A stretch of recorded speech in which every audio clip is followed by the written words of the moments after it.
months ago. They just can't seem to keep their starters on the floor. Najee Marshall's now out. What are we doing here? Are we picking up Dyson Daniels? He finally came back to earth in his last game.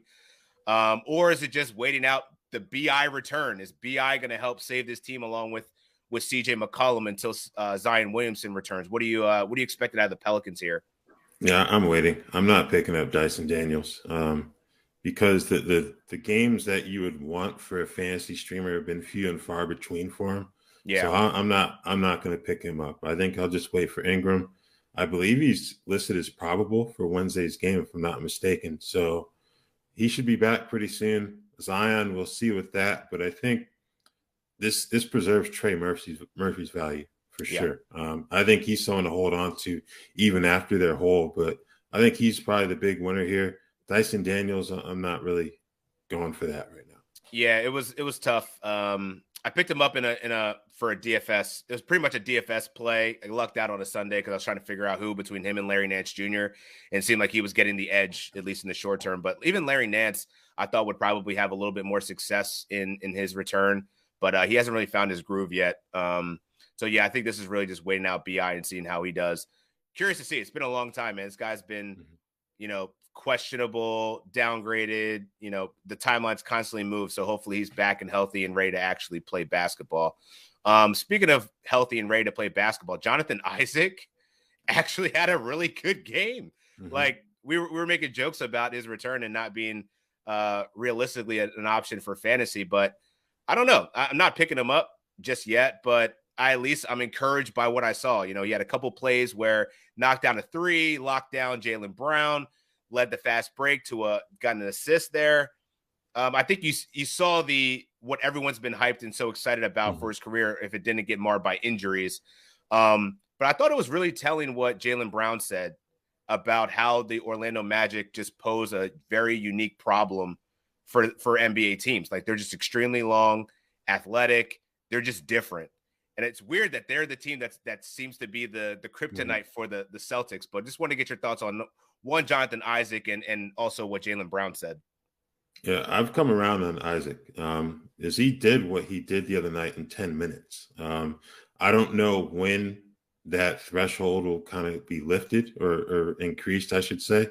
But we've seen it. He can give you good value in 10 to 15 minutes. Now, I don't think he's someone that I would slot into like a weekly league. But I think if you have a nightly league, every once in a while, just throw him into a flex spot and see what he can do for you there. Because he can get you some scoring, get you the defensive stats too. So I don't think it's a bad gamble at all at this point. As for the Magic, they just got a lot of length. And we've seen them kind of draft that way with John Hammond as I think he's either the GM or president of basketball operations. He had the same approach in Milwaukee beforehand where they just draft for length and athleticism. Guys can be a bit raw, but as they kind of pick up the basketball skill over time, you can end up with some really good plays. So Isaac being one of them. We've seen Bol that they got via trade, give him some good run this season. In the past, Mo Bamba, even though he's kind of on the outs now. Franz Wagner too. So the length that group has, it makes for an intriguing team. Yeah, from a fantasy perspective, I think it just kind of muddies the waters for the Bombas, the Bulls. Which also I think puts the Magic in a pretty good position to probably trade right now. Like I think that they could probably offload a couple of those guys and still, get some considerable return for that.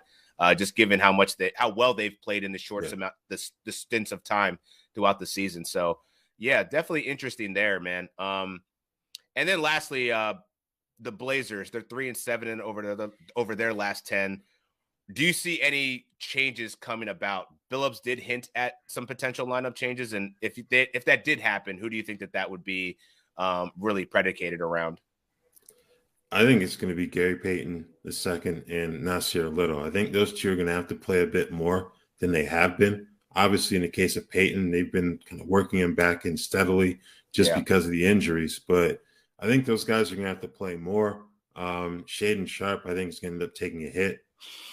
You really like his upside, but where they are in the standings, I think they just got to go with the guys who are kind of proven and they can trust, kind of help them make a move here because it hasn't been good, and that's not the type of roster that I think they can just transition into a tank, just because I don't think they want to do that. And you have the older guys like Lillard and Nurkic.